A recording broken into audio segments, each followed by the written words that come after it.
ഇന്ന് നമുക്ക് നല്ല ടേസ്റ്റി മോമോസ് ആൻഡ് ചട്നി ഉണ്ടാക്കാം. ചട്നി ഉണ്ടാക്കാൻ ഒരു തക്കാളി ചുട്ടെടുക്കാം. 2 ഉണക്കമുളക് നല്ല തിളച്ച വെള്ളത്തിലിട്ട് കുതിർത്തെടുക്കാം. തക്കാളി മുളകിൻ്റെയും കൂടെ നമുക്ക് 3 അല്ലി വെളുത്തുള്ളി, പിന്നെ കുറച്ച് നാരങ്ങ, ആവശ്യത്തിന് ഉപ്പ്, ഇത്തിരി പഞ്ചസാരയും കൂടിയിട്ട് നമുക്കിത് നന്നായി പേസ്റ്റ് പോലെ അരച്ചെടുക്കാം. അരച്ചെടുത്ത പേസ്റ്റ് നമുക്ക് ഓയിലിട്ട് ചൂടാക്കി അതിൻ്റെ പച്ചമണം മാറുന്നത് വരെ നമുക്ക് വഴറ്റിയെടുക്കാം.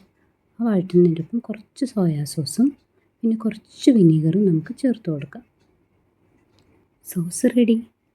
കടുക് വൃത്തിയാക്കി വെച്ചിരിക്കുന്ന ചിക്കനിലോട്ട് ഒരു ചെറിയ പച്ചമുളക്, കുറച്ച് ജിഞ്ചർ ഗാർലിക് പേസ്റ്റ് ചേർത്ത് നമുക്ക് നന്നായി അരച്ചെടുക്കാം. ഈ അരച്ച് വെച്ചിരിക്കുന്ന ചിക്കനിലോട്ട് ചെറുതായി അരിഞ്ഞു വെച്ചിരിക്കുന്ന സബോളയും കുറച്ച് മല്ലിയിലയും കുറച്ച് നാരങ്ങാനീരും ആവശ്യത്തിന് ഉപ്പും ചേർത്ത് നന്നായിട്ടത് കുഴച്ചെടുക്കാം.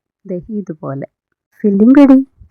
ഇനി കുറച്ച് മൈദ എടുത്ത് അതിൽ ആവശ്യത്തിന് ഉപ്പും കുറച്ച് എണ്ണയും പിന്നെ ആവശ്യത്തിന് വെള്ളവും ചേർത്ത് നമുക്കിതുപോലെ നന്നായി കുഴച്ചെടുത്ത് ഓയിൽ പുരട്ടി മാറ്റി വയ്ക്കാം. എന്നിട്ട് കുറച്ച് നേരം കഴിഞ്ഞ് അതൊന്ന് കുഞ്ഞു കുഞ്ഞു ബോളുകളെടുത്ത് മാറ്റി നമുക്കതിനെ പരത്തിയെടുത്ത് ഇതുപോലെ ഓരോ സ്പൂണ് വെച്ച് ഫില്ലിങ് നിറച്ച് കൊടുക്കാം.